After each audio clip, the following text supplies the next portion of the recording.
Yo guys, hello, kamusta kayo? Welcome sa isang edisyon ng Sir Lupet TV, kung saan ang mga mahirap ay dumadali at ang mga madali ay humihirap. Kamusta kayong lahat? This is Sir Lupet at sa lesson na ito, sa video na ito, we are going to determine the impact of inflation on costs and wages over time. Yan. So, simulan na natin, diretso na tayo sa discussion.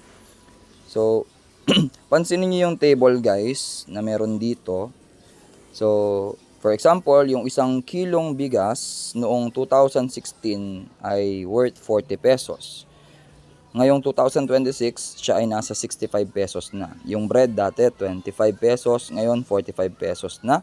Yung pamasahe sa jeep dati 8 pesos yung regular, 'di ba? Yung fixed na fare, pero ngayon 15 na yung minimum fare na tinatawag.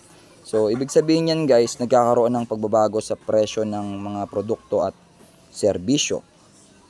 Okay, so paano ba nakukuha ang inflation? Yan. So, letter A here we have calculating inflation's effect on costs. So, for example, future cost. Ang formula ng future cost guys ay equal sa original cost, and then itatimes mo siya sa 1 plus the R, quantity, raised to T. Ibig sabihin yan, yung R yung ating inflation rate, and then yung T naman is number of years. For example, yung laptop dati ay mayroong cost na 30,000 pesos today. Yan. A laptop cost 30 pesos today. Now, yung inflation every year is 4%. So, after 5 years, magkano na siya? So, by using the formula, we have 30,000 times 1 plus 0.04. Kaya naging 1.04. Kasi yung 4%, yun ay 0.04 sa decimal. Tapos, yung T na gagamitin natin is, yun, 5 years. Kaya yung 5 yung nasa exponent.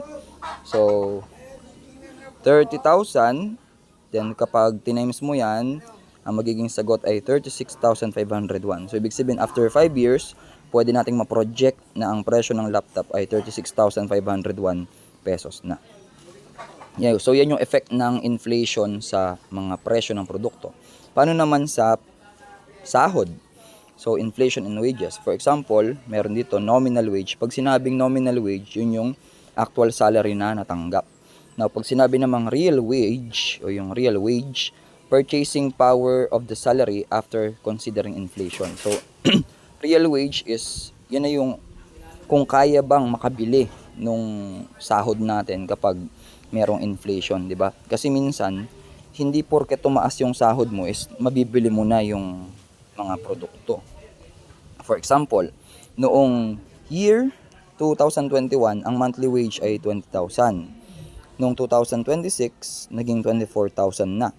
So, titignan natin kung siya ba ay increase or decrease. So, obviously, increase yan. So, para makuha mo yung percentage niya ng ating pagtaas ng wage, so, 24,000 minus the previous year or 2021 divided by 20,000 din. And then, times mo sa 100. So, the answer is 20%. Now, sabi dito, if inflation during the same period was 25%, the workers' purchasing power actually decreased despite earning a higher salary. So, halimbawa, yung inflation noon ay 25%. So, syempre, ano bang mas mataas? 20% or 25%? So, mas mataas yung 25%. Ibig sabihin, mas mataas pa rin yung inflation. Kahit tumaas yung sahod niya, hindi pa rin niya maakayanan na makasabay doon sa magiging presyo ng mga produkto in the current year. Yun yung ibig sabihin nun. So, tandaan nyo guys, hindi porke tumaas yung sahod, makakasabay ka na sa pagbili ng mga produkto. So, depende pa rin yun sa ating inflation. Yan. So, meron tayong mga task dito. For example, a smartphone cost 15,000 pesos today. So, inflation rate is 5% annually. Find the estimated cost after 3 years. So, ito yung sasagutan nyo guys, dyan sa notebook nyo. So, sagutan nyo tong number 1. Yan. And then number 2, Maria's salary increased from 18,000 pesos to 21,000 pesos. if inflation was 20%, so ang tanong is, yung purchasing power niya, tumaas ba or bumaba? So sagutin niyo yun guys, yung items 1 and 2. Okay, so hanggang dito muna yung video guys, and then tignan natin kung masasagutan nyo ng tama. Thank you for watching.